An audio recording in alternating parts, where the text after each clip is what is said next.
Another great question. Thank you. So what tune you're running, whether it be on the FICM or on the ECM, has no bearing on what alternator you're going to drive. So the tune does not increase the amperage draw of the truck.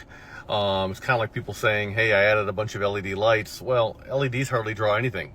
So it's all about current draw. So if you're doing something to add current draw, then absolutely yes.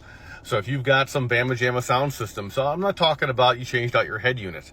I'm talking about if you're running a separate amp, then yes. Now we can talk about whether or not you need something bigger than the 185. But if you live in a southern climate, the 185 amp alternator really is fine.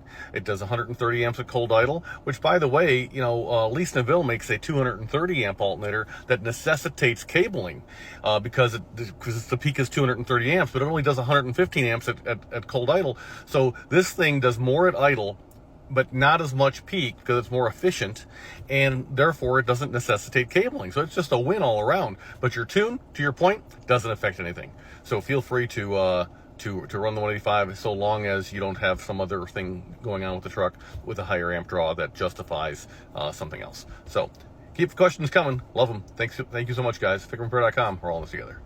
Oh, and by the way, in case you're not following the rest of my content, like and subscribe, by the way, and repost, all that stuff. But the reason for upgrading your alternator, just in case you're not seeing that in my other videos, the reason for upgrading the alternator is to prolong the life of your FICM, absolutely, because the FICM is just an amplifier with a brain, and the number one way to kill any amp is inadequate supply side voltage, and to prolong the life of your batteries, because batteries don't like to live in a state of discharge. So the sooner that you get the batteries back up to where they used to be, the better off you are, and you cannot possibly have too large of an alternator because they're voltage regulated, so they'll only do that which is necessary to keep everything happy.